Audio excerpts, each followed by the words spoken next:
Geometry mathematics 2 Navneet practice paper 1 question number 1A हम लोग करेंगे। 1 मार्क का मल्टीपल चॉइस क्वेश्चन होता है, कैसे लिखना है, कैसे क्या होगा, सारी चीजें आपको बताऊंगा। सबसे पहले क्वेश्चन नंबर 1A पर आइए, पेज नंबर 473। नवनीत का क्वेश्चन पेपर 1 है, page number 473। Question number 1A multiple choice question है, जिसमें आपको 4 क्वेश्चंस पूछे जाएंगे, जिसके कुछ ऑप्शंस भी आपको क्वेश्चंस में दिए गए हैं। आपको सिर्फ और सिर्फ उनका आंसर लिखना है along with the सब आंसर्स, मतलब ऑप्शन भी लिखना है, उसका आंसर्स भी लिखना है। कैसे आंसर आता है वो चीजें हमको यहाँ पर सॉल्व करनी है, ठीक है। सबसे पहले हम लोग बात करेंगे क्वेश्चन नंबर 1A में फर्स्ट क्वेश्चन की। आपको यहाँ पर सॉल्व करके दिखाऊंगा। जो सॉल्यूशन वाला पार्ट है वो आप पेज के एंड में भी कर सकते हो या रफ पार्ट में कर सकते हो, इट डिपेंड्स ऑन यू कि उसके नीचे करना है कि पीछे करना है, ठीक है। In a right angle triangle, if the sum of the square of the side making a right angle is 169, find the length of the hypotenuse। क्या कहता है कि राइट एंगल ट्राइंगल के अंदर दो ऐसे साइड्स होते हैं जो राइट एंगल ट्राइंगल बनाते हैं। There are two sides who is making right angle triangle। तो क्या बोलता है, if the sum of the square of the side making a right angle triangle, so उसका अपने को हाइपोटेनियस फाइंड करने का है। तो बेटा इन शॉर्ट कहा जाए तो अगर मैं इसको A लेता हूँ, इसको B लेता हूँ, इसको C लेता हूँ, तो मुझे क्वेश्चन में क्या बोला है, साइड 1 का स्क्वायर प्लस साइड 2 का स्क्वायर 169 है। तो मुझे क्या निकालने बोला है, हाइपोटेनियस का वैल्यू कितना आएगा, 169 का स्क्वायर। तो बेटा 169 का स्क्वायर रूट ले ले बेटा 13। देखो आंसर दिख रहा है क्या, 13 कहाँ दिख रहा है बेटा, बी में। यहाँ पर लिखोगे बी और ब्रैकेट क्या लिखोगे, 13। क्या लिखोगे, 13। Second, the distance between -6 and 8 and the origin is, origin बेटा अंडरलाइन करो, ओरिजिन। सबसे पहले आपको पॉइंट दिया है -6 8, तो बेटा इसको लेंगे x1 y1। ओरिजिन बोला बेटा, क्या बोला है, ओरिजिन 0 0। ओरिजिन क्या होता है हमेशा, 0 0। उसको क्या लेंगे, x2 y2, x1 y1 x2 y2। Origin मतलब 0 0, ओरिजिन मतलब 0 0। अब डिस्टेंस निकालने का है, तो बेटा डिस्टेंस का फॉर्मूला क्या होता है, x2 minus x1 square plus y2 minus y1 square, x2 minus x1 square plus y2 minus y1 square. x2 क्या बेटा, 0 माइनस x1 क्या है, -6, तो minus minus plus 6। y2 0 minus 8 square, तो 0 प्लस 6 का स्क्वायर, 0 माइनस 8 माइनस 8 का square, तो 6 का स्क्वायर कितना होता है, 36, 8 का स्क्वायर 64। बेटा ऐड कर कितना होता है, 100, 100 का स्क्वायर रूट कितना होता है, 10। चेक कर बेटा 10 है क्या, तो a का वैल्यू कितना है, 10, तो option A will be 10, option A will be 10। Third question आते बेटा, if 1 minus sine square A upon A, so is equal to 10 theta. So find the value of theta, आपको थीटा का value find करना है। Now try to understand, tan theta is equal to 1 minus sine square की जगह पे मैं cos square A लिख सकता हूं। फॉर्मूला क्या होता है, sine square A plus cos square A is equal to 1। Sine square है प्लस में, तो साइड चेंज करके क्या हो जाएगा, माइनस, तो 1 माइनस साइन स्क्वायर A। तो बेटा ये साइड में क्या बचा, कॉस, और एज यू नो ये कटने का आंसर क्या निकला, 1। अब बेटा अगर आप ट्रिग्नोमेट्री चार्ट देखते हो, क्या देखते हो, ट्रिग्नोमेट्री चार्ट, तो ट्रिग्नोमेट्री चार्ट के अंदर 1 का वैल्यू होता है 1045 होता है। क्या होता है बेटा, 1045, मतलब ट्रिग्नोमेट्री चार्ट के अंदर 1045 का वैल्यू क्या रहेगा, 1। 1045 का वैल्यू क्या रहेगा, 1। 1045 का वैल्यू क्या रहेगा, 1। 10 10 कैंसिल, तो बेटा थीटा का वैल्यू कितना आ गया, दिया है क्या, कहाँ दिया है, बी में, तो बी का वैल्यू लिखोगे 45 degree. Understood. Next fourth, the areas of two similar triangles, underline करो, areas of two similar triangles are 9 and 16 centimeter square the ratio of their corresponding height is, तो बेटा एरिया ऑफ अ ट्राइंगल बोला है, area of a similar triangle. बेटा first area कितना दिया 9 और second area कितना दिया 16 एरिया। तो आपको याद होगा 1.4 एक्सरसाइज के अंदर था areas of similar triangle property, याद है कि नहीं? Similar triangle theorem of areas of a similar triangle theorem, याद है कि नहीं? उसमें क्या करते थे बेटा हम लोग, दो ट्राइंगल का एरिया लेने का, और बाद में जो साइड होता था साइड का स्क्वायर करते थे। किसका स्क्वायर करने का था? साइड का। तो फिलहाल हम लोग साइड की जगह पे क्या ले रहे हैं? हाइट। साइड की जगह पे क्या ले रहे हैं? हाइट। आपको क्वेश्चन में हाइट दिया है, ओके। a1 कितना है 9, a2 कितना है 16, h1 स्क्वायर h2 स्क्वायर। अब टेक द स्क्वायर रूट, तो h1 और h2 का बेटा वैल्यू आएगा 3/4। कैसे? Take the square root, h1 का स्क्वायर स्क्वायर हट जाएगा, h2 का स्क्वायर हट जाएगा, 9 का स्क्वायर रूट 3 और 16 का 4। चेक करो 3 और 4 आंसर है क्या? बी में आंसर है, तो बी का वैल्यू होगा 3:4। तकलीफ कैसे सॉल्व करना है सम? समझ में आया कैसे सम सॉल्व करना है? अच्छा सॉल्व कर दिया। सॉल्व करना क्यों सिखा रहा हूं? इससे दो चीजें होगी, आपका मल्टीपल चॉइस क्वेश्चन भी अच्छा हो जाएगा और साथ ही साथ आपको 1 मार्क का जो क्वेश्चन आता है वो भी आपके लिए मदद मिलेगा, और आपको आंसर निकलने के बाद आपको कॉन्फिडेंस हो जाएगा कि कम से कम मेरा आंसर क्या है? करेक्ट है, और जो मैं आंसर सॉल्यूशन में कर रहा हूं वो ऑप्शन में भी दिया, मतलब मेरा 101% करेक्ट है।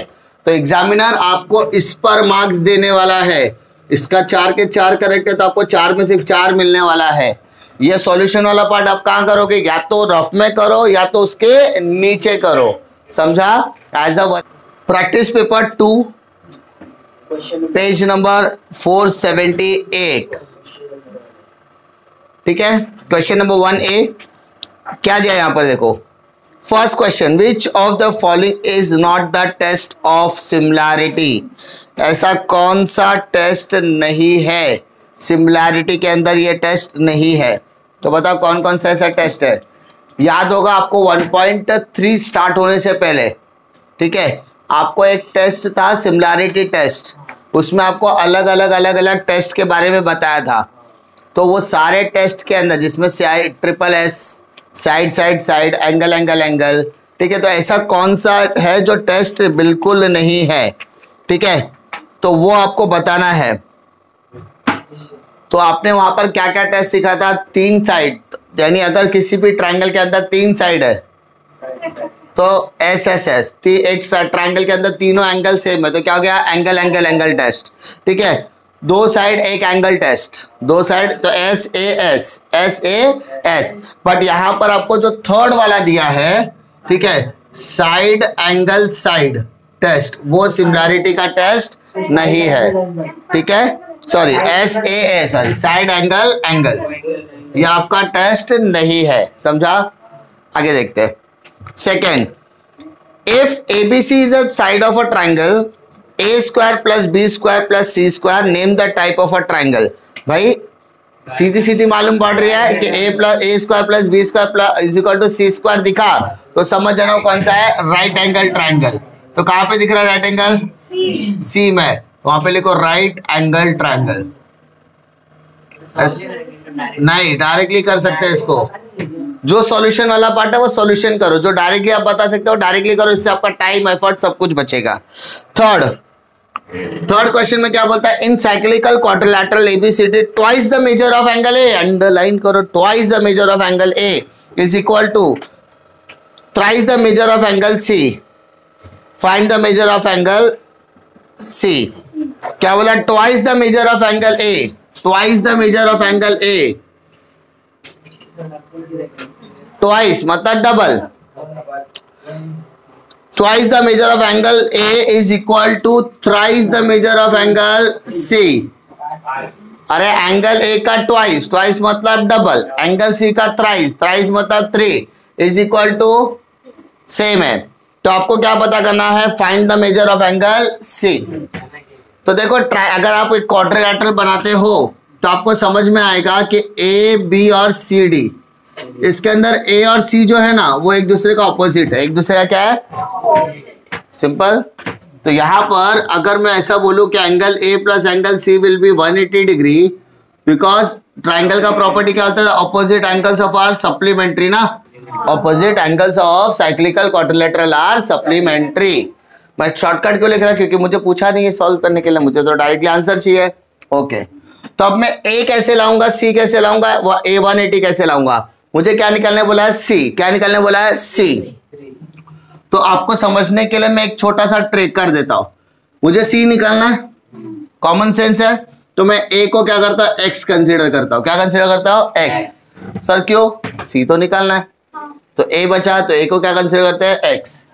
तो क्या हम लोग ऐसा 2x is equal to 3 angle C, फिर angle C is equal to 2/3x, नहीं बोल सकते, 3 मल्टीप्लाइड में इधर के क्या है, डिवाइड ना, तो 2/3। तो बेटा ए को मैंने क्या कंसीडर किया, x, सी को क्या कंसीडर करेगा, 2/3x इज इक्वल टू 180। सही। अब अपॉन में क्या बेटा, अपॉन में क्या है, 3, तो यहां पर भी 3, अपॉन में क्या है, 3 है ना, तो मल्टीप्लाइड बाय 3 करते हो, 3 1 जा 3x, यहाँ पे 2/3 का 3 से मल्टीप्लाइड कर, तो 3 3 से कैंसल, तो बचा क्या, 2 ना, 2x, और 180 इंटू 3 कर 54, 3 2 जा 3 + 2 सॉरी 5, 540, तो x is equal to 540 divided by 5, तो x का वैल्यू कितना आएगा, 5 1 जा 5, 5 के टेबल में 4 आता है क्या, नहीं, तो 0 लगा 8 लगा, तो x का वैल्यू कितना आ गया। अच्छा a का वैल्यू कितना है, x, तो x का वैल्यू कितना का 108। बेटा x का वैल्यू क्या है, a का वैल्यू कितना क्या, 108। तो मुझे क्या निकालने के लिए बोला है, c ना, तो एंगल c कैसे आएगा, 180 डिग्री माइनस 108, तो आंसर आएगा 72। कितना आएगा बेटा, सर गलत है, नहीं ऐसा नहीं आएगा, तो कैसे आएगा बेटा, सिंपल देख, दूसरा नहीं समझ में आता है, तो एंगल 2 है बोला है ना, 2 इंटू 108 कितना होता है बेटा, 216 इज 3 इंटू सी ना, 3 इंटू सी, अरे हाँ है ना, तो एंगल सी 216 डिवाइडेड बाय 3 का, तो भी एंगल सी का वैल्यू कितना आएगा, 72 है क्या, 72 देखा जरा बी में, तो बी का वैल्यू कितना आएगा, 72। देखो कितना अच्छा क्वेश्चन है, पहले 2 क्वेश्चन में दिमाग नहीं लगा है ना, डायरेक्टली आंसर आएगा, लेकिन सी में वो पूरा टाइम यूटिलाइज करके उसने सॉल्यूशन दिया। ठीक है, ऐसे टाइप के क्वेश्चन एग्जाम में आने के चांसेस बहुत ही रेयर होता है, सॉल्यूशन में आ सकता है, एमसीक्यू में थोड़ा सा डिफिकल्ट है, लेकिन पॉसिबिलिटी है, ऐसा नहीं कि नहीं है। थर्ड देखो, फोर्थ, इसको भी देखने की जरूरत ही नहीं, आपको डायरेक्टली आंसर मालूम है, sin square theta plus cos square theta is equal to 1। Answer दिख रहा है, देखो 4 में से 3 क्वेश्चन का टाइम बचा लिया, लेकिन थर्ड क्वेश्चन में उसने वो टाइम यूटिलाइज कर लिया, समझा, यानी ये वाला क्वेश्चन में भी डिफिकल्टी नहीं है। पेपर नंबर 3 पेज नंबर 483 क्या है, देखो क्वेश्चन नंबर 1A में पहला question, find the parameter of a square if its diagonal is 10√2 centimetre. ध्यान देते हैं, आपको वहां पर डायगोनल का वैल्यू दिया है, किसका वैल्यू दिया है, डायगोनल, तो डायगोनल का वैल्यू कितना दिया है, 10√2 सेंटीमीटर। तो सबसे पहले पैरामीटर का बेटा आपको फॉर्मूला पता है क्या, पैरामीटर ऑफ अ स्क्वायर बोला है ना, तो पैरामीटर ऑफ अ स्क्वायर का फॉर्मूला होता है 4 इंटू साइड। सर हमारे पास तो साइड का वैल्यू ही नहीं है, तो हम निकाल सकते हैं क्या, नहीं, तो पहले सबसे पहले आपको क्या निकालना पड़ेगा, साइड ऑफ अ स्क्वायर, है ना, उसके लिए क्या करेगा 1/√2 इंटू 10√2 करने का, मतलब फॉर्मूला होता है 1/√2 इंटू साइड, समझा, तो आपका आंसर आ जाएगा। तो काटो पीटो कितना हो गया, 10 सेंटीमीटर, कितना हो गया, 4 इंटू 10 कर दो, कितना आ गया, 40। चेक करो है क्या आंसर, किधर दिख रहा है, डी में, तो डी का वैल्यू आ गया 40 सेंटीमीटर। वापस बोल रहा हूं, आपको वहां पर डायगोनल का वैल्यू दिया है, आपको क्या निकालना बोला, साइड, तो साइड के लिए फॉर्मूला क्या हो जाएगा, 1/√2 इंटू साइड, 1/√2 इंटू साइड। चलो नहीं याद आया, चलो एग्जाम के टाइम पे याद नहीं आया, तो क्या करोगे, डायगोनल का वैल्यू कितना है, 10√2, तो साइड निकालने के लिए क्या करने वाले मैं √2 हटा दे, समझा? चलो तो भी याद नहीं आया तो डायगोनल का फॉर्मूला होता है 2 इंटू साइड होता है, क्या होता है √2 इंटू साइड। चलो तो भी याद नहीं आया, पाइथागोरस थ्योरम याद है? पाइथागोरस थ्योरम में क्या होता है, साइड का वैल्यू क्या होता है, सेम होता है बेटा, ये एक्स स्क्वायर तो ये भी एक्स स्क्वायर, ये भी रहेगा एक्स स्क्वायर, ये भी क्या रहेगा एक्स स्क्वायर, सिंपल। अगर ये एक्स है तो ये भी कितना रहेगा एक्स, ये भी एक्स है तो ये भी कितना रहेगा एक्स, सबका साइड करेगा सेम, 10√2 होता है ना। तो पाइथागोरस थ्योरम लगा सकते हैं एक्स एक्स, तो x square plus x square is equal to 10√2 का स्क्वायर, है ना, कर सकते हैं। वही चीज यहाँ पर भी करना है, समझा? यानी पाइथागोरस थ्योरम से भी आप इस सवाल को सॉल्व कर सकते हैं। नेक्स्ट देखो, triangle ABC and triangle DEF are equilateral triangles. कौन से ट्रायंगल्स है, इक्विलेटरल। बेटा इक्विलेटरल ट्रायंगल्स का मतलब होता है सबके सब साइड्स और एंगल्स क्या रहेंगे सेम। इंपॉर्टेंट ये नहीं है, इंपॉर्टेंट क्या है, एरिया दिया है बेटा आपको, क्या दिया है एरिया, क्या दिया, area of a triangle ABC is two area of a triangle DEF. मैं डायरेक्टली शॉर्टकट करने की कोशिश कर रहा हूं। वैल्यूज क्या दिया है 1/2, सिंपल। याद होगा आपको area of a triangle, area of a similar triangle का फॉर्मूला याद है कि नहीं, area of a similar triangle 1.4, जिसमें आप साइड का क्या करते थे स्क्वायर, साइड का स्क्वायर। आपको देखो दो साइड दिया है, एक ए बी का वैल्यू आपको दिया है और आपको डी का वैल्यू फाइंड करने बोला है ना। ए बी का वैल्यू आपको दिया है, डी का वैल्यू फाइंड करने बोला है। तो 1.4 क्या सिखाता था, area 1 upon area 2 is equal to side 1 square plus side 2 upon side 2। तो यहाँ पर क्या आना है, साइड 1 का स्क्वायर अपॉन साइड 2 का स्क्वायर। ओके, ए बी का वैल्यू दिया है क्या, देख 4, डी का वैल्यू नहीं दिया है। टेक द स्क्वायर रूट बेटा, 1 का स्क्वायर रूट 1, 2 का स्क्वायर रूट √2, 1 का स्क्वायर रूट 1, 2 का स्क्वायर रूट होता नहीं है तो √2, 4 स्क्वायर का 4 आ जाएगा, डी स्क्वायर का डी आ जाएगा, cross multiply D into 1 D, और यहां पर करें तो 4√2। देख आंसर है क्या, देख उसमें कहां पर है आंसर, डी में। डी का आंसर कितना है 4√2, दैट्स इट, पक्का। थर्ड फॉर्मूला है 1 + tan square theta is equal to sec square theta, है ना, ये तो फॉर्मूला है, याद है कि नहीं, ट्रिग्नोमेट्रिक रेशियोज का फॉर्मूला है ना, आइडेंटिटीज का। 1 + tan square theta is equal to sec square theta. कौन सा इसमें दिख रहा है, देखो सी में दिख रहा है, तो सी का वैल्यू होगा sec square theta. Last P bracket में x 6 is the mid point of AB, 6, 5 and 4y, find the value of y। आपको x निकालने बोला है कि y निकालने बोला है, तो बेटा y निकालने के लिए क्या करने का मालूम है, y का फॉर्मूला लगा। किसका फॉर्मूला, y का फॉर्मूला था y1 + y2 अपॉन 2, सिंपल। आपको ऊपर चेक करो क्या दिया है, x और 6 दिया है, x और 6 is the mid point of AB। A का वैल्यू कितना है 6, 5 और दूसरा 4y, ठीक है। अब ध्यान दे, जो मिड पॉइंट होता है बेटा, जो मिड पॉइंट होता है, जो मिड पॉइंट होता है उसको हम लोग क्या कंसीडर करते हैं xy, और जिसका मिड पॉइंट है उसको x1 y1 और इसको x2 y2, अंडरस्टूड। तो इस हिसाब से अगर फॉर्मूला वाइज देखो तो आपका y का वैल्यू क्या है 6, आपका y1 कितना है 5, आपका y2 क्या है y अपॉन 2। समझ में आ रहा है, बोलते हैं ना कंफ्यूज नहीं होना, ये फॉर्मूला अलग है और वैल्यूज अलग है, तो हमको वैल्यूज निकालना है। हमारे हिसाब से वैल्यूज में y का वैल्यू कितना है 6, y1 का वैल्यू कितना है 5 और y2 का वैल्यू क्या है y, तो मैंने वो रख दिया। अब देख 6 2 12, 5 + y, 5 प्लस में माइनस कर दे बेटा, तो y का वैल्यू कितना आ गया, y का वैल्यू कितना आ गया 7। देखा है क्या a में, तो a का वैल्यू कितना हो गया 7, दैट्स इट। समझा, कंफ्यूज होने की जरूरत नहीं है। फॉर्मूला में y बोला था तो y के साइड का ही निकाला मैंने, जो मिड पॉइंट था उसको xy कंसीडर किया, जो नहीं है उसको x1 y1 और x2 y2 कंसीडर किया है, अंडरस्टूड।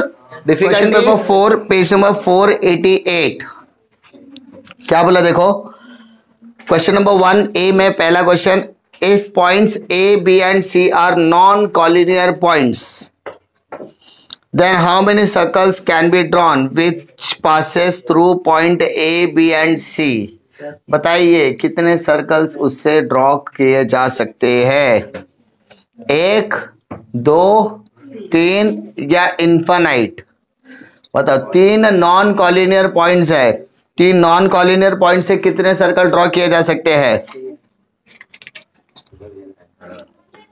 बोलो, 3 नॉन कॉलिनियर पॉइंट से कितने सर्कल ड्रॉ किए जा सकते हैं? सबसे पहले आप लोग को समझना पड़ेगा 3 नॉन कॉलिनियर पॉइंट्स क्या होते हैं। 1, 2, 3 अलग अलग पॉइंट्स है, इससे हम लोग कितने सर्कल्स ड्रॉ कर सकते हैं। ठीक है, तो सबसे पहला चीज एक ही सर्कल ड्रॉ करना है, 3 डिफरेंट सर्कल वहां पे clearly, if the points A B and C are non collinear point then how many circles can be drawn which passes through the points. हाँ, तो ए बी और सी तीनों से पासेस होना चाहिए ना। अरे बेटा पास होना चाहिए, मतलब पास मतलब ए को भी टच करना चाहिए, बी को भी टच करना चाहिए, सी को भी टच करना चाहिए। तो कितना सर्कल बनेगा? 1। वो तो मालूम ही पड़ रहा है, कितना सर्कल बनेगा? 1। कैन वी से दैट एक सर्कल है, इसके पॉइंट ए बी और सी है, ए बी और सी, 3 पॉइंट्स आर नॉन कॉलिनियर और एक ही सर्कल ड्रॉ होगा ना, तीनों से टच होता हुआ जाएगा। तो इसका मतलब पहले का आंसर क्या जाएगा? 1। चलो सेकंड बोलो क्या बोलता है। Triangle ABC, A B is equal to 6√3। ABC का वैल्यू दिया है, उसके अंदर ए बी का वैल्यू 6√3, AC का वैल्यू 12 सेंटीमीटर और BC का 6। सो अपने को क्या निकालने को बोला? Find the measure of angle A. देख बेटा, सबसे सिंपल तरीके का सम यही है, आपको ABC दिया, A, B और C। AB का वैल्यू कितना है? 6√3। BC का वैल्यू कितना है? 6। AC का वैल्यू कितना है? 12। अब बेटा समझने वाली बात है, सबसे बड़ा है तो वो क्या रहेगा? हाइपोटेनियस। क्या रहेगा बेटा? वो इतना हाइपोटेनियस जो होता है वो 90 के सामने का होता है, 90 के सामने का होता है। अब आपके पास 2 तरीके की प्रॉपर्टी है, एक है 30, 60, 90, याद है क्या? और एक प्रॉपर्टी है 45 डिग्री, 45 डिग्री, 90 की प्रॉपर्टीज है, याद है?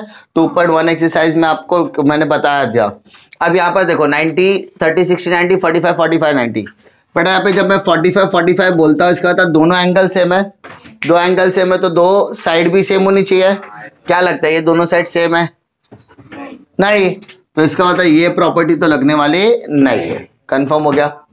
अब 30, 60, 90 का प्रॉपर्टी क्या बोलता है? Opposite side of a 30 degree is half of the hypotenuse and opposite side of a 60 degree is √3 times of the hypotenuse, √3/2 times of the hypotenuse. ये 2 प्रॉपर्टी है। तो अब यहाँ पे मेरे पास 6 है, क्या है मेरे पास? 6। 12 का हाफ क्या है? 6। 12 का हाफ क्या है? 6। 12 का हाफ अगर 6 है तो इसका बताइए ये वाला एंगल कितना हो गया? 30 डिग्री। कितना हो गया? सिंपल बताता हूं, BC का वैल्यू कितना है? 6। ये BC जो है ना वो AC का हाफ है। BC किसका हाफ है? AC।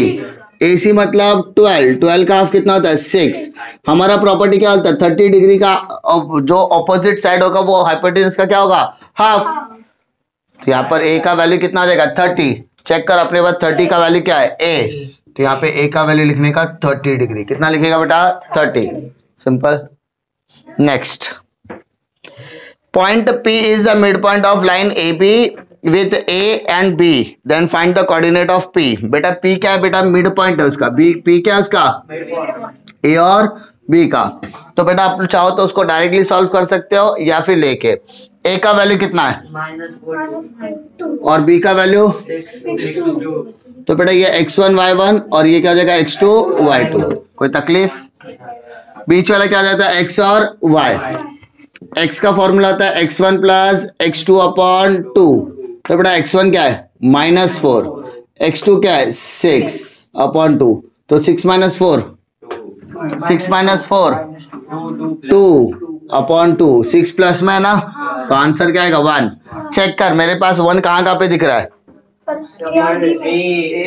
और बी में देखो अभी पूरा सॉल्यूशन भी नहीं किया मैंने, y का सॉल्यूशन भी नहीं किया मैंने, सिर्फ x का सॉल्यूशन किया।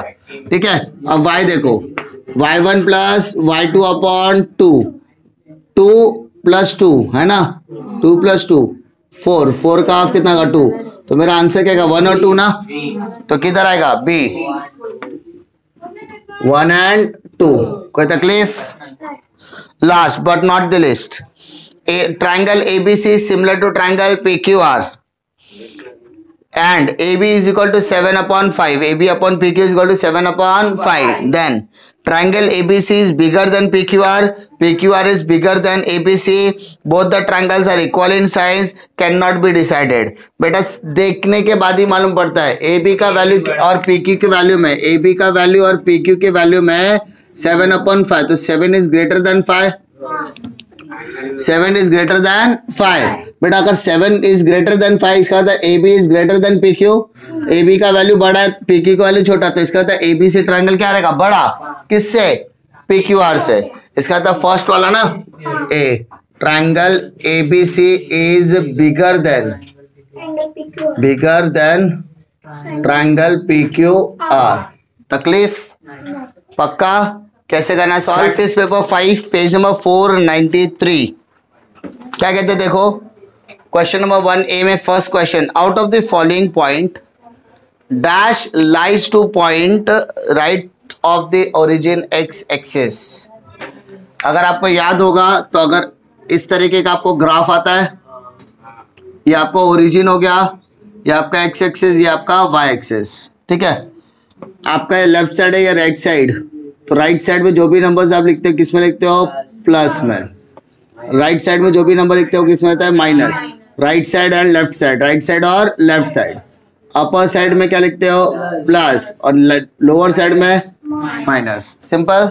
आपको सेंटेंस क्या बोला है, आउट ऑफ द फॉलोइंग, नीचे दिए गए कुछ पॉइंट्स में से कौन सा पॉइंट राइट साइड आता है, कौन सा साइड, राइट साइड। ये आपका लेफ्ट साइड है, ये आपका क्या है, right side. Okay, right side में कौन सा पॉइंट आता है, तो पहला देखो -2 0 बोला है ना, ये तो लेफ्ट साइड आ गया। दूसरा 0 2, नहीं 0 2 बोला है ना, तो यहां पर आएगा ना 0 एक्स एक्सिस का 0, वाई एक्सिस का 2, तो 0 2 तो वाई एक्सिस पे आ गया। थर्ड क्या बोलता है, 2 3, क्या बोलता है बेटा, 2 3, 2 एक्स का 3 वाई का, तो यहां पर आएगा, तो राइट साइड में आया क्या, नहीं बेटा एक्स एक्सिस पे नहीं आया, फर्स्ट क्वाड्रेंट में आया। किधर आया, फर्स्ट क्वाड्रेंट। एंड लास्ट बोला 2 0 है ना, तो एक्स का नंबर क्या है 2, वाई का नंबर क्या है 0, तो ये कौन से पॉइंट पे आएगा, एक्स एक्सिस। किधर आएगा बेटा, एक्स एक्सिस। बेटा दोनों नंबर प्लस में फर्स्ट क्वाड्रेंट, दोनों नंबर माइनस में थर्ड क्वाड्रेंट। अरे फर्स्ट क्वाड्रेंट में प्लस प्लस, सेकेंड क्वाड्रेंट में माइनस प्लस, थर्ड क्वाड्रेंट में माइनस माइनस, और फोर्थ क्वाड्रेंट में प्लस माइनस। याद आया, दोनों जगह पे नंबर्स दिया है तो आप क्वाड्रेंट्स देखोगे। क्या देखोगे, quadrant, first quadrant, second, third and fourth. But अगर 0 के साथ दिया है, किसके साथ दिया है, 0, तो नंबर देखने का। क्या देखने का, नंबर। नंबर एक्स पे दिया है तो एक्स एक्सिस, नंबर अगर वाई पे दिया, जैसे 0 और 2 दिया रहता तो कितना रहता, वाई एक्सिस। किधर आएगा, -2 0 दिया रहता तो क्या रहता है, एक्स एक्सिस। 0 -2 दिया तो कौन सा एक्सिस, वाई एक्सिस। बट अगर 2 और -2 देखता, दोनों जगह पे क्या है, नंबर्स, दोनों जगह पर क्या है, तो माइनस प्लस, तो माइनस प्लस किधर आएगा बेटा, सेकेंड क्वाड्रेंट। किधर आएगा, तो ये चीज याद रखना है। ठीक है, थर्ड, तो इसका आंसर क्या रहेगा, डी। क्या रहेगा बेटा, डी, 2 and 0। सेकेंड बोल बेटा, in right angle triangle PQR hypotenuse PR। आपको पता चल गया आपका PR क्या है, आपका हाइपोटेनियस, जिसका वैल्यू कितना है 12। ओके, PQ का वैल्यू कितना है 6, तो आपको क्या निकालने बोला है, P। ये P निकालने बोला है ना, एंगल P का वैल्यू निकालने बोला है। तो देख 6 और 12 में क्या रिलेशन है, जो PQ है वो PR का हाफ है, 12 का हाफ क्या था 6, तो हाफ वाला बता 30 डिग्री के ऑपोजिट वाला, तो बेटा बचा क्या 60, तो एंगल P का वैल्यू कितना होगा 60। क्या होगा 60, 60 किधर दिख रहा है, याद है ना, मैं 30 60 90 इसके पहले वाला एक्सप्लेन किया था। थर्ड पे आ जाओ बेटा। 2 10 30 degree upon 1 minus 10 square 30 degree, ठीक है। 10 30 का बेटा वैल्यू कितना होता है? 1 upon root 3, 1 upon root 3। 1 minus 10 30 वापस हुआ तो 1 अपॉन रूट 3 होगा, बट यहाँ पे स्क्वायर है तो यहाँ स्क्वायर आ गया। 2 1 जा 2, तो 2 रूट 3 हो गया बेटा, 2 अपॉन रूट 3। नीचे 1 माइनस 1 का स्क्वायर 1, रूट 3 का 3,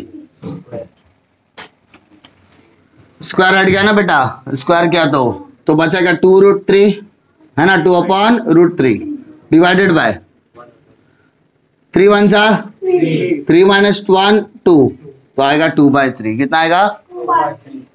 अब 2 upon root 3 multiplied upon 3 upon 2, divide को क्या कर दिया? मल्टीप्लाई। डिवाइड को क्या कर दिया? रूट 2, तो बचा क्या 3 अपॉन 3, मतलब होता है रूट 3 इंटू रूट 3, याद है ना। तो इसको कैंसिल, तो बचा क्या? रूट 3। अब आपको क्या बोलता है? आपको बताना किसके इक्वल में रहेगा, किसके इक्वल में रहेगा। अच्छा 10 30 कहां से लिया हम लोग ने? ट्रिगो के चार्ट से लिया बेटा, ट्रिगो के चार्ट से लिया ना। तो अब देखो सबका चार्ट, अगर आप लोग ने एग्जाम में मालूम है, मैंने बताया कि चार्ट को पहले बना लेने का, तो आपको जहां पर भी क्वेश्चन आएगा वहां पे सॉल्व करना इजी होगा। अब क्वेश्चन में पहला ऑप्शन दिया है cos 30, कितना दिया है? cos 30 का वैल्यू क्या होता है बेटा? cos 30 का वैल्यू होता है रूट 3/2। कितना होता है? तो ये तो आंसर होगा नहीं। सेकंड बोला है sin 30, बेटा ट्रिगो के चार्ट में sin 30 का वैल्यू होता है 1/2, तो ये भी नहीं होगा। नेक्स्ट बचा है tan 30, तो सर ये पूरे सम में हम लोग ने लिया ना, क्या लिया? 1 अपॉन रूट 3, तो बचा क्या? tan 60, तो यही आंसर होगा। चाहिए तो चेक भी कर सकते हैं आप लोग, ठीक है। तो डी का आंसर आ जाएगा tan 60 डिग्री। क्या आ जाएगा? tan 60 degree. कोई तकलीफ? Last question, triangle ABC is similar to triangle DEF, तो अपने को बताने का क्या है? AB अपॉन DE, अरे first second first second first second first second, इधर का फर्स्ट सेकेंड इधर का first second, second third BC upon EF। देख आ गया क्या? नीचे EF है तो ऊपर क्या है? BC किधर आ रहा है? C में, तो C का वैल्यू आ गया BC। क्या आ गया? BC। डिफिकल्टी इसको बोलते हैं करस्पॉन्डिंग साइड्स। क्या बोलते हैं बेटा? Corresponding sides. Difficulty question number 1A में।